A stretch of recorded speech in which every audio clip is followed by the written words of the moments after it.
जय गुरुदेवाय नमः। जय राधे श्याम की। आज हम आपको सुख सागर से 8वें स्कंद का 10वां अध्याय सुनाएंगे। देवासुर संग्राम वर्णन। श्री सुखदेव जी बोले, हे राजा परीक्षित, इस प्रकार देवताओं को अमृत पिलाकर भगवान विष्णु अपने लोक को चले गए और अमृत पान कर देवताओं में अपूर्व बल आ गया। वे तेजस्वी बनकर परम शोभा को प्राप्त हुए। तब यह तो विष्णु हमारे साथ बड़ा छल किया, ऐसा क्या समझकर दैत्यों के क्रोध की सीमा न रही। वे विष्णु सहित देवताओं पर उत्तेजित होकर उनसे झगड़ा करने लगे। परंतु अब ये देवता पहले के से निर्बल देवता न थे, अब तो ये परम शक्तिशाली हो गए थे। इससे यह भी हर प्रकार के दैत्यों का सामना करने को तैयार हो गए। फिर तो कहना ही क्या था, क्षण मात्र में ही वह अमृत मंथन का स्थान, क्षीर सागर का तट, देवासुर युद्ध का विशाल रणस्थल बन गया और दोनों ओर की सेना अपने अपने अस्त्र शस्त्र लेकर युद्ध करने को खड़ी हो गई। क्षण मात्र में ही प्रलयकाली युद्ध होने लगा। रण के जुगारू बाजों के शब्द से, हाथी की चिंगाड़ से, घोड़ों के हिनाहट से, रथ के पहियों से, मरमराहट से दशों दिशाएं गूंज उठी।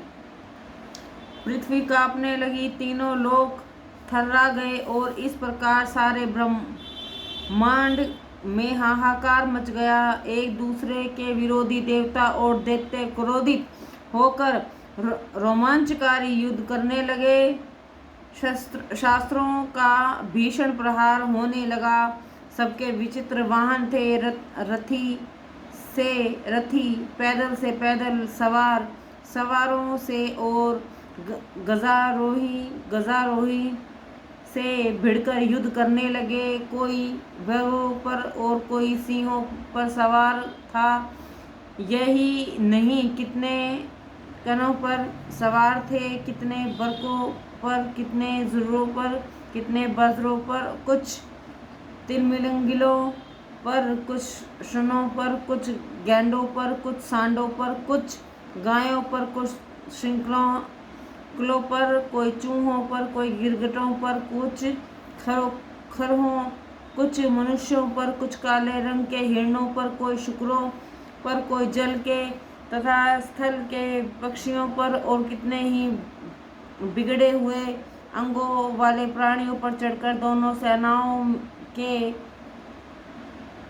अग्रभाग में होकर युद्ध कर रहे थे। जिनके विरह रंगे वस्त्रों से, श्वेत छत्रों से, हीरे की डंडी वाले बहुमूल्य मोर पंखों और चमर के पंखों से, वायु से उड़ते हुए उत्तरीय पाखंडियों और कवच में जड़ी हुई मंडियों से, सूर्य किरणों द्वारा चमकते हुए निर्मल अस्त्रों से युक्त देवता और दानवों की सेनाएं, जल जंतुओं से भरे हुए दो समुद्रों के समान जान पड़ती थी। दैत्यों का सेनापति विरोचन का पुत्र बलि था। वह बड़ा ही मायावी था। वह मैं के बनाए हुए सब सामग्रियों से युक्त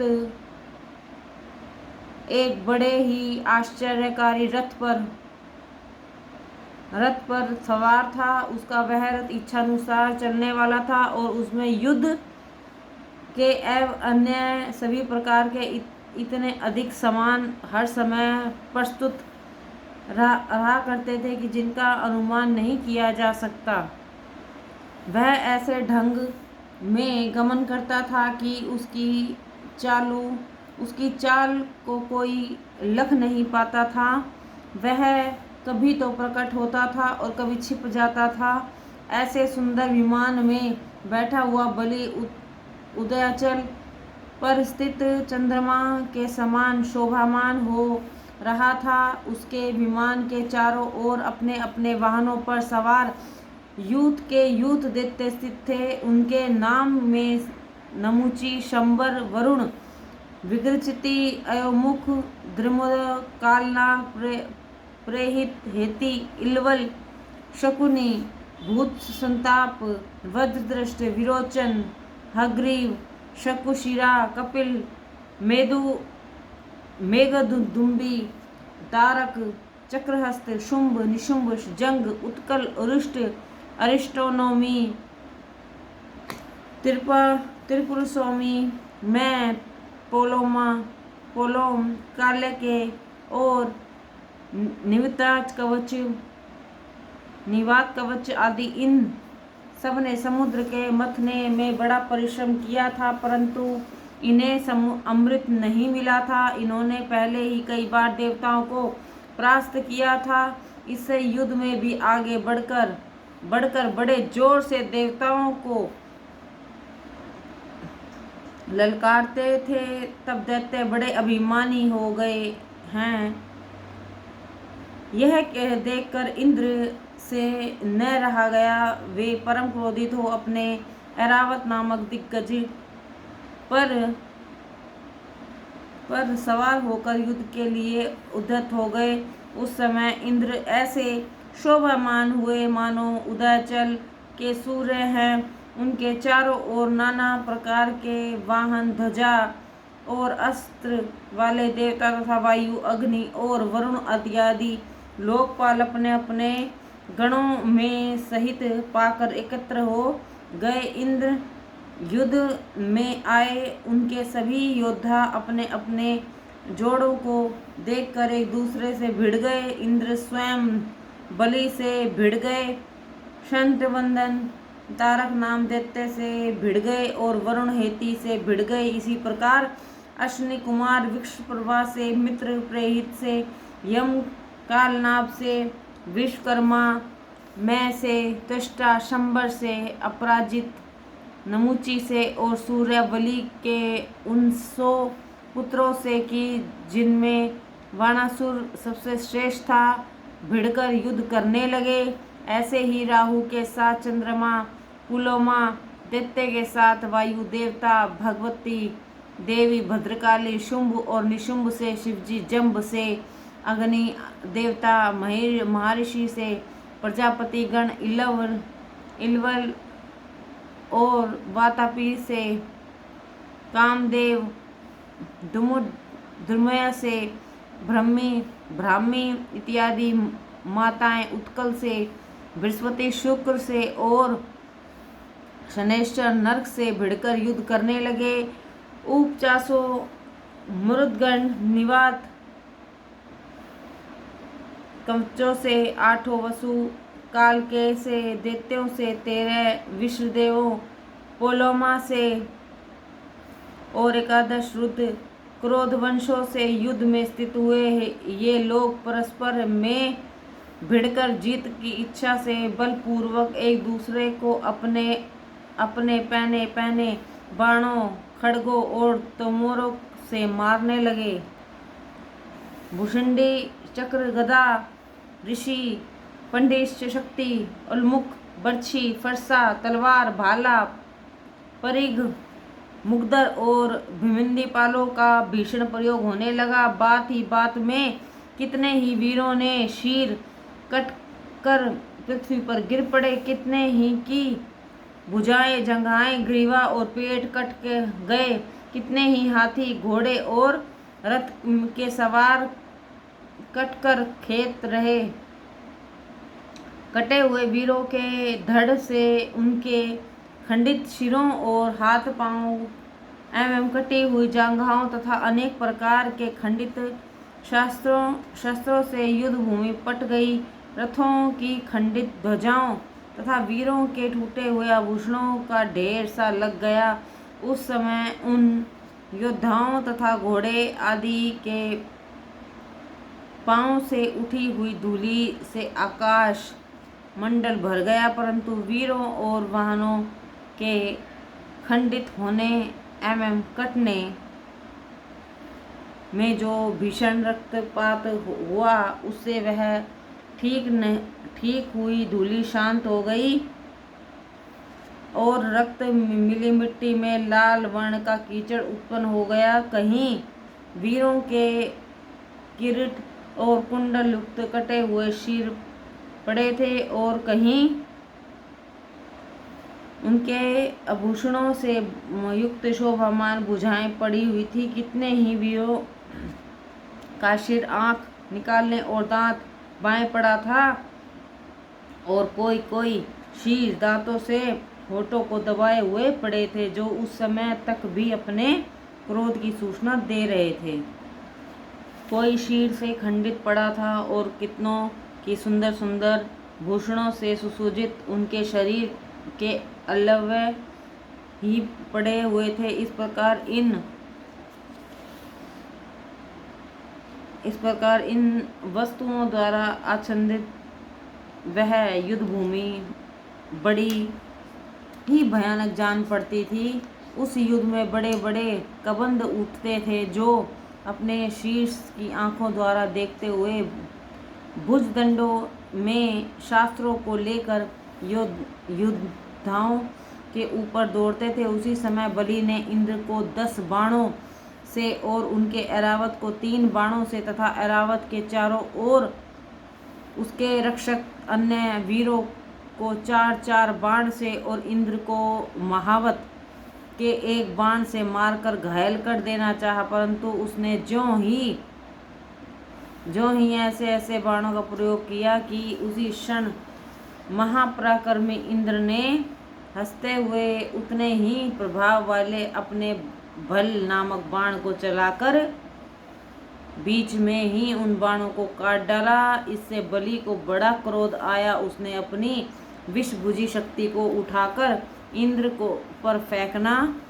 चाहा, परंतु जो ही उसने ऐसा सोचकर शक्ति को उठाया कि त्यों ही उसे इंद्र ने काट डाला। पश्चात बलि में और भी कई प्रकार के शास्त्रों का प्रयोग कर इंद्र को मारना चाहा, परंतु उसने जिस शास्त्र को लिया उसे इंद्र ने पहले ही काट डाला। फिर तो उस परम मायावी दैत्य ने छिपकर युद्ध करना आरंभ किया। वह अंतर्ध्यान होकर आसुरी माया रचने लगा।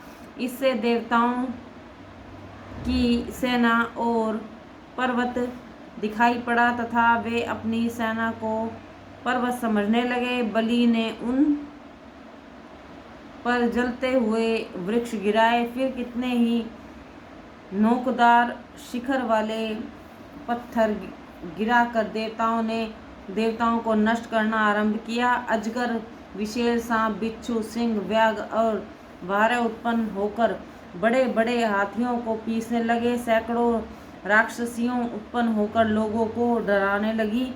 इसी प्रकार से कितने ही राक्षस भी प्रकट हो गए। वे सब गंभीर तथा कठोर शब्द करते हुए आकाश में जा स्थित हुए और वहां से आग के अंगारे बरसाने लगे। वायु के लगने मात्र से घोर गर्जन करते और लोगों को डराते। इसके पश्चात उस बड़े मायावी दैत्य राजा बलि ने एक अद्भुत अग्नि को उत्पन्न किया, जो प्रलय अग्नि से कहीं अधिक भयंकर था। उससे देवताओं की सारी सेना जलने लगी। तदंतर यह देख पड़ा ही चारों ओर से समुद्र उमड़ता हुआ चला आ रहा था और उसमें वायु द्वारा उठे हुए तरंगों और भंवरों से बड़ी ही भयंकरता प्रकट हो रही थी। दैत्यों की इस अपार माया से देवताओं के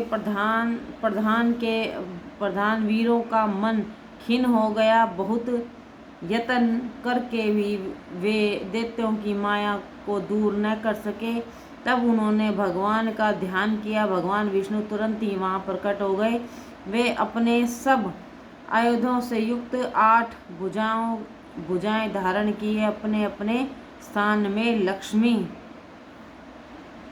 कौस्तुभमणि, बहुमूल्य किरीट और कुंडल से शोभामान तथा पीतांबर धारण किए हुए गरुड़ पर बैठे हुए परम शोभामान हो रहे थे। उनके इस प्रकार प्रकट होते ही दैत्यों की माया नष्ट हो गई। तब विष्णु को देखकर दैत्य कालनेमी ने उन पर प्रचंड आक्रमण किया।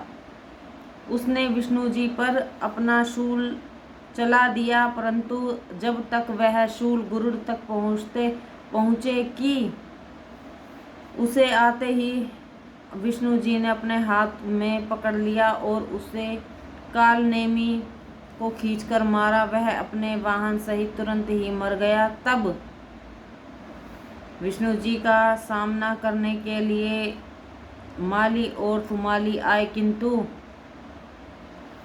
विष्णु जी ने चक्र से उनका सिर काटकर उन्हें पृथ्वी पर गिरा दिया। तब